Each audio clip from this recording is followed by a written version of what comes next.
Welcome to all my friends, students in NSC Physics class by Dr. Hamid sir. दोस्तों, आज हम electrostatics का तीसरे चैप्टर की शुरुआत करने जा रहे हैं। इससे पहले 2 चैप्टर आपका हो चुका है। आप YouTube पे जाकर पिछले सारे क्लासेस को अच्छे से आप देख सकते हैं। अगर आप पिछला 2 क्लास अगर नहीं देखे हैं तो तीसरे क्लास में प्रॉब्लम होगा। पढ़ाई एक दूसरे से रिलेटेड होता है, ये नहीं कि जब मन में जहां चले जिस चैप्टर को चले शुरू कर दे, ऐसा नहीं होता है। इसलिए आपसे रिक्वेस्ट है कि पहले आप इससे पुराना जो वीडियो डाला गया है, इससे पहला 2 chapter electric charge, Coulomb's law, और फिर दूसरा चैप्टर जो काफी एक लंबा चैप्टर हमारा चला, electric field intensity and electrical potential, इस दोनों चैप्टर्स को अच्छे से पढ़ें। आप सारे वीडियोस को अच्छे से देखें, उसे है ना ज्यादा से ज्यादा चैनल को आप अपने दोस्तों में शेयर करें, सब्सक्राइब करें, लाइक करें, है ना। कंजूस ना बने। आप लाइक करने में भी कंजूसी लगता है आप लोगों का, उससे कुछ पैसा जाता है आपका, या सब्सक्राइब करने में, है ना। बाकी गेम को, वीडियोस को दिन भर देखते रहते हैं आप लोग, और जो काम पढ़ाई का है जिससे आपका पूरा जीवन बनेगा उसकी कोई फिक्र नहीं है। कुछ तो मोबाइल का अच्छा यूज कर लीजिए आप लोग। इसलिए ज्यादा से ज्यादा वीडियो को देखें, लाइक करें और शेयर करें। तो दोस्तों, आज हम एक बहुत ही इंपॉर्टेंट चैप्टर लेके आए हैं। एक छोटा सा चैप्टर है लेकिन बहुत इंपॉर्टेंट चैप्टर। इसमें ज्यादा टाइम नहीं लगता है, लेकिन इससे एक लॉन्ग क्वेश्चंस जनरली हर साल पूछे जाते हैं। एक लॉन्ग और भी शॉर्ट भी इसमें बनते हैं। बहुत छोटा सा, बहुत आसान सा चैप्टर है। अच्छे से ध्यान से इसको देखें, वीडियो को देखें, और जो प्रॉब्लम हो उसको आप YouTube के कमेंट बॉक्स पे जाएं और वहां जाकर आप कमेंट। बहुत सारे स्टूडेंट्स ने बहुत अच्छा किया। मैं जो भी सवाल देता हूं उसका जवाब YouTube के कमेंट बॉक्स पे जाकर देते हैं। लगभग सभी ने सही जवाब दिया। आप सब है ना धन्यवाद के पात्र हैं। वेरी गुड, आपने बहुत अच्छा मेहनत किया, सही जवाब दिया। चलते हैं, आज हम लोग तीसरे चैप्टर की शुरुआत करते हैं। तो तीसरा चैप्टर हमारा क्या है? नाम है इसका electric flux, Gauss's theorem and it's applications. Gauss theorem बड़ा फेमस है फिजिक्स में, जैसे क्रिकेट में सचिन, धोनी, ये सब फेमस है। उसी तरह से फिजिक्स 12th के लिए ये गॉस थ्योरम के नाम से बहुत ही फेमस और इम्पोर्टेंट चैप्टर है। ये आपका क्या नाम है चैप्टर का? चैप्टर का नाम भी आपको याद होना चाहिए, electric flux, Gauss's theorem and it's applications. तो दोस्तों, आइए हम लोग शुरुआत करते हैं। सबसे पहले देखिए, इस चैप्टर में हम लोगों को इलेक्ट्रिक फ्लक्स की जानकारी लेनी होगी। इस चैप्टर का हीरो, हम कहते हैं हर चैप्टर में हीरो होता है, इस चैप्टर में जो हीरो है आपका वो इलेक्ट्रिक फ्लक्स है। मतलब सारा खेल, सारा एक्शन, सारा है ना रोल जो है इस पूरे चैप्टर में वो इलेक्ट्रिक फ्लक्स का है। इसलिए सबसे पहले आप इलेक्ट्रिक फ्लक्स का बेसिक कंसेप्ट जान लें कि व्हाट इज इलेक्ट्रिक फ्लक्स। तो दोस्तों, पिछले क्लास में आपने पढ़ा था electric field lines, electric field lines. इसलिए मैं कहता हूं ना कि कोई डायरेक्ट तीसरा ही इस चैप्टर पे जंप कर जाए तो उसको नहीं समझ में आ सकता है जब तक दूसरा नहीं पढ़ेगा। इसलिए आप एक तरफ से वीडियो को देखें। तो दूसरे चैप्टर में आपको इलेक्ट्रिक फील्ड लाइंस बताया गया था। जिन लोगों ने पढ़ा होगा बच्चे से आप समझ गए होंगे ये क्या था। उस पाथ का नाम था जिस पर इलेक्ट्रिक फील्ड लाइन, है ना, क्या the path on which free positive charge can propagate, ये इसका डिफिनेशन था। इस पे आपने बहुत सारा अपने फिगर बनाया था, प्लस चार्ज के लिए, माइनस चार्ज के लिए, फिर प्लस माइनस को नजदीक रख करके, प्लस प्लस को लेकर रख करके हम लोगों ने इलेक्ट्रिक फील्ड लाइंस ड्रॉ किया था। इनके प्रॉपर्टीज बताए गए थे। ये इलेक्ट्रिक फील्ड लाइंस के बारे में बताया गया था। It can represent real electric field. ये जो इलेक्ट्रिक फ्लक्स है वो इलेक्ट्रिक फील्ड लाइन से ही रिलेटेड है। इसका डिफिनेशन होता है व्हाट इज इलेक्ट्रिक फ्लक्स। इसको डिफाइन करते हैं, इसको डिफाइन करते हैं कि the total electric field lines passes through any surface in perpendicular direction. Total electric field lines passes through any surface in perpendicular direction is called electric flux. कोई surface हो, उस सरफेस के लंबवत दिशाओं में 90 डिग्री का एंगल बनाते हुए जितने इलेक्ट्रिक फील्ड लाइंस पास होते हैं वही उस सरफेस का इलेक्ट्रिक फ्लक्स कहलाता है। दोस्तों, इसका डिफिनेशन आप पहले याद करें। Total electric field lines passes through any surface in perpendicular direction is called electric flux. ये इनका डिफिनीशन है. डिफिनीशन क्या होगा दोस्तों? Total electric field lines, total electric field lines, electric field lines, total electric field lines passes through, जो पास करता है, passes through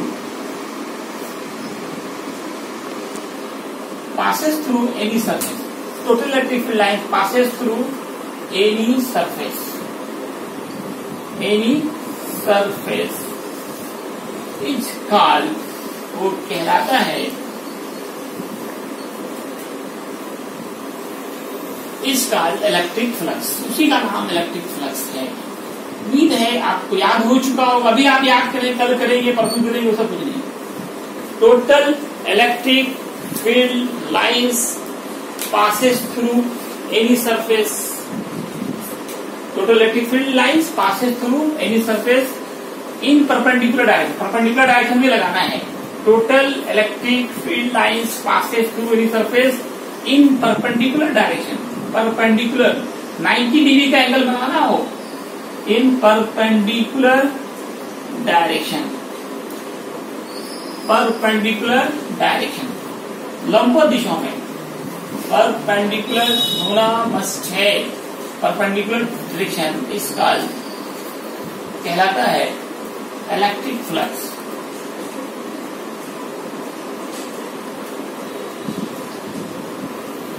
Total electric field lines passes through any surface in perpendicular directions is called electric flux. मैं इसे figure से समझाना चाहूंगा. Let this is a surface. ABCD कोई surface है और इसके सरफेस के बिल्कुल 90 डिग्री के एंगल बनाते हुए ये सारे इलेक्ट्रिक फील्ड लाइंस हैं. इलेक्ट्रिक फील्ड लाइंस को दिखाने का तरीका आपको बताया गया था. आप एक एरो हेडेड लाइन ले लें, एरो हेडेड लाइन, सब एरो लगाते हैं तो ये जो सरफेस है इससे सारा ये 90 डिग्री का एंगल बना रहा है. ये सब एंगल कितने का है? 90 का है. तो 90 डिग्री का एंगल बना के आप सरफेस किसी तरह का भी हो सकता है. ऐसा नहीं कि हमारा रेक्टेंगुलर ही हो, ये सर्कुलर भी हो सकता है. मान लो अगर सर्कुलर ही है तो इससे परपेंडिकुलर डायरेक्शन में जितने इलेक्ट्रिक फील्ड लाइंस पास होते हैं, total electric field lines passes through any surface in perpendicular direction. देखिए कॉपी देखिए, जल्दी से लाना है. इलेक्ट्रिक फील्ड लाइंस जो है कोई सरफेस हो, देख रहे हैं, मान लीजिए सरफेस है, इसको इस तरह से रखें, हॉरिजॉन्टली रखें और इस पेन को आप इलेक्ट्रिक फील्ड लाइंस माने. ये भी बिल्कुल 90 डिग्री से पास होगा. इसको छेद आप पार कर रहा हो और ये तिरछा नहीं बल्कि वर्टिकली, मतलब परपेंडिकुलर डायरेक्शन में, मतलब 90 डिग्री का एंगल बनाते हुए जितने इलेक्ट्रिक फील्ड लाइंस पास होंगे उसी का नाम क्या होगा? Electric flux. इलेक्ट्रिक फ्लक्स को डिनोट करते हैं फाई से. Electric flux is denoted by phi. Electric flux को डिनोट किससे करेंगे हम लोग? is denoted by phi. phi से डिनोट करते हैं. phi. Electric flux is denoted by phi. इस साइन को phi पढ़ते हैं. क्या पढ़ते हैं? phi. इलेक्ट्रिक फ्लक्स का फॉर्मूला क्या होता है? इलेक्ट्रिक फ्लक्स का फॉर्मूला क्या होता है? इलेक्ट्रिक फ्लक्स जो होता है इज स्केलर प्रोडक्ट. ये हमने 11th में थोड़ा आपको दिखाया था वेक्टर चैप्टर में.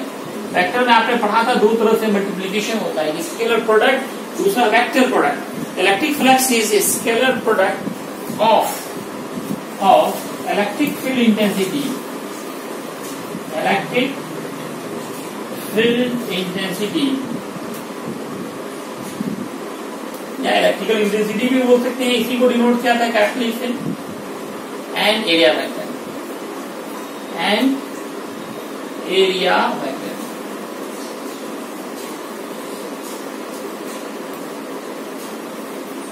इलेक्ट्रिक फ्लक्स को किससे डिनोट किया? फाई से। मैं ब्रैकेट में इसका सिंबल लिख रहा हूं, is scalar product of electric field intensity.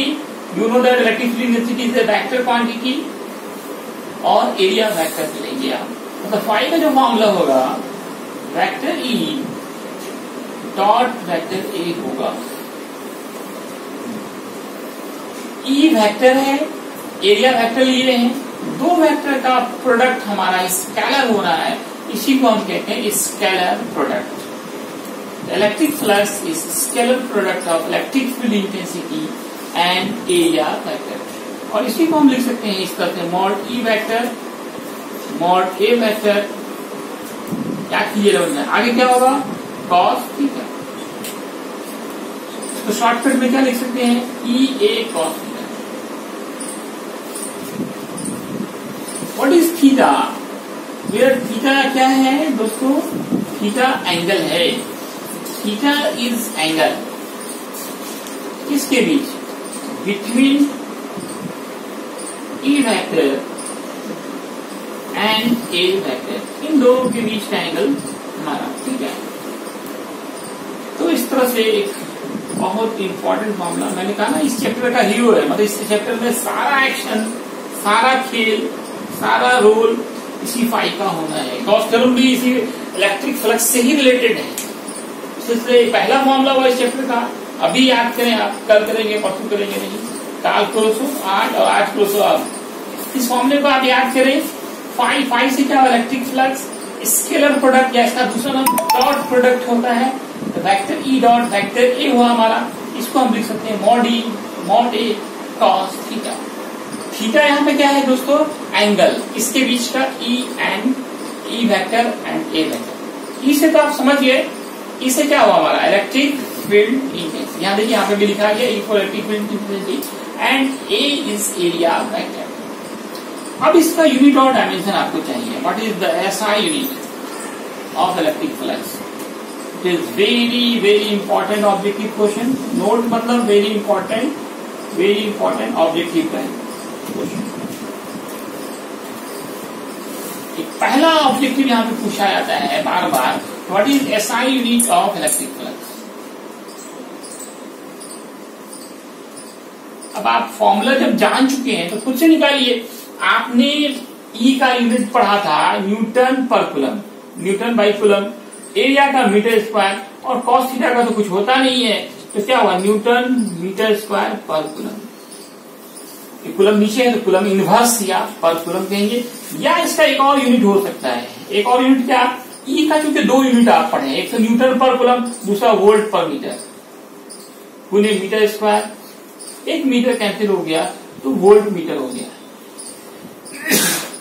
ई का यूनिट वोल्ट पर मीटर, एरिया का मीटर स्क्वायर, यहां से क्या आया? वोल्ट मीटर, बीएम मतलब वोल्ट मीटर। तो दोनों यूनिट याद रखना। ऑब्जेक्टिव में हो सकता है ये ऑप्शन नहीं डाल के ये ऑप्शन हो, तो हमें तो हर तरह से प्रिपेयर्ड होना है। एक तो पहला यूनिट हुआ। अब इसका डायमेंशन आप निकालिए, dimension of electric flux. Dimension of electric flux, electric flux का क्या डायमेंशन होगा? डायमेंशन आप फॉर्मूला से निकाल सकते हैं। फॉर्मूला देखिए, ई का डायमेंशन याद होगा दोस्तों, ई इलेक्ट्रिक फील्ड इंटेंसिटी है, इसका डायमेंशन याद है आप लोगों को? क्या फॉर्मूला था? Force by charge, force by charge. Force का क्या डायमेंशन था? ml t inverse 2। चार्ज का क्या था? I T. उसे निकाले, क्या निकला? ml t inverse 3, ml t inverse 3 I inverse. Very good. और फिर एरिया का क्या होगा? L square. तो अब ये हमारा क्या होगा? M L Q T inverse 3 and I inverse. मैं यहाँ पे दिख रहा हूँ ई का फॉर्मूला एफ बाई क्यू पढ़ा था। एफ बाई, जो पहला चैप्टर दूसरा चैप्टर नहीं पढ़े हैं, ई का फॉर्मूला क्या होता है? F by Q. तो डायमेंशन ऑफ ई क्या होगा? आप वहां पे भी निकाले हैं, आप देख सकते हैं। फोर्स का डायमेंशन डालते हैं M L T inverse 2, charge का आई टी, तो यहां से क्या निकलता है? M L T inverse 3 I inverse. ये ई का निकला। और एरिया का डाल है, एरिया का क्या होगा? L square. अब यहाँ एल स्क्वायर है, ये एल है, एल क्यूब हो गया, M L cube T inverse 3 I inverse.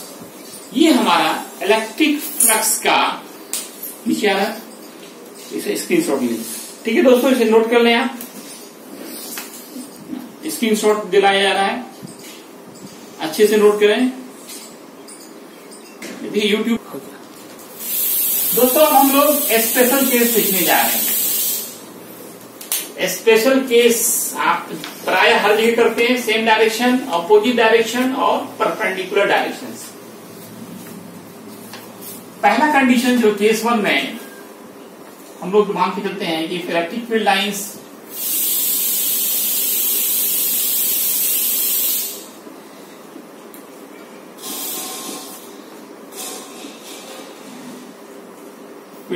makes 0 degree angle, same direction हो।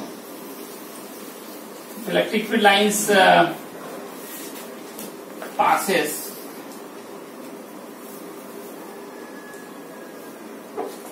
parallel to electric field line, parallel to area vector। कहाँ चल रहा है वहां पे, स्टॉप। थीटा अगर 0 डिग्री लेते हो तब फ्लक्स क्या होगा? फाई का फॉर्मूला याद हुआ आप लोगों को, ई ए कॉस थीटा।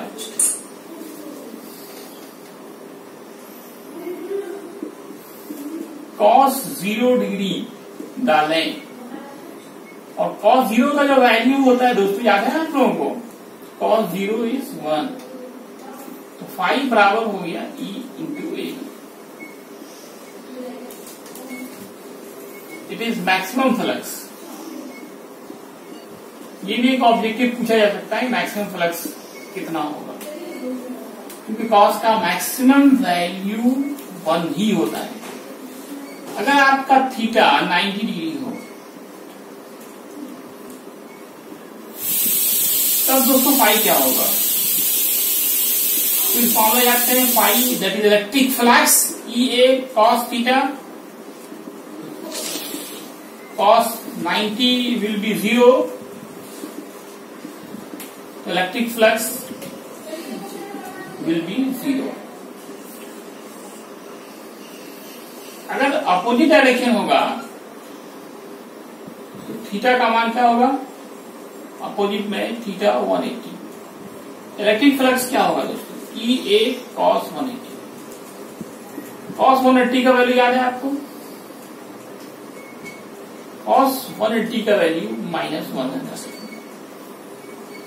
तो फाई का होगा माइनस ई ए। ठीक है दोस्तों, इसके न्यूमेरिकल्स करने के लिए 11th में जो आपने फॉर्मूला पढ़ा था वेक्टर चैप्टर में, उन दो फॉर्मूले को याद रखना जरूरी है। एक तो ए वेक्टर डॉट बी वेक्टर याद हो ना आपको, mod A mod B cos theta पढ़ा था। एक और फॉर्मूला देखिए 11th से ही रिलेटेड, वेक्टर चैप्टर का मल्टीप्लीकेशन में आपने पढ़ा था कि अगर ए वेक्टर हमारा बराबर हो x1i y1j प्लस z1k और बी वेक्टर हमारा हो x2i cap y2j cap z2k cap, then formula of A vector dot B vector याद है दोस्तों, x1 into x2 plus y1 into y2 plus z1 into z2। ये आई cap, जे cap और के cap, ये तीनों भी याद रखना जरूरी है।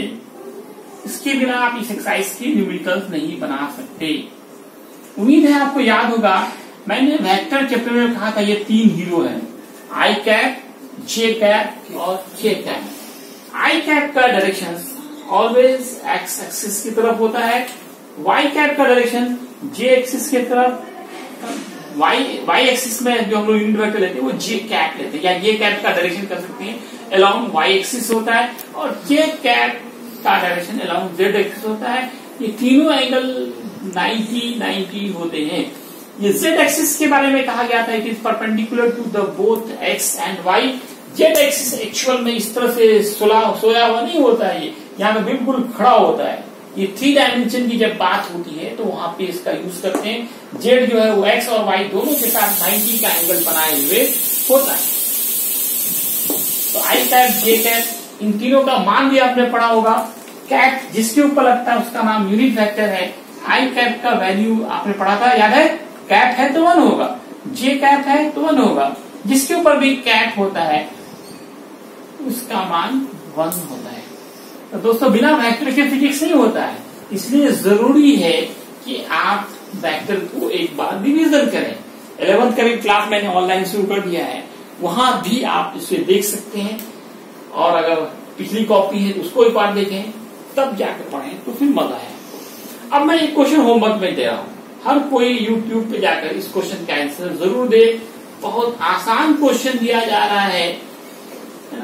ई वेक्टर दिया गया 6i cap plus 20k cap and area vector and A vector, ये आपको दिया गया 10j cap plus 30k cap. आपको फाइंड आउट करना है, then find out the value of electric flux.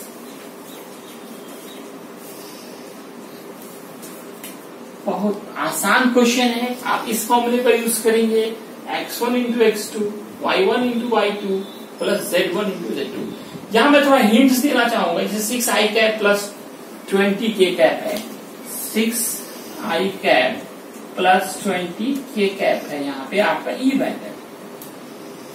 और एरिया वेक्टर इसका है 10j cap plus 30k cap.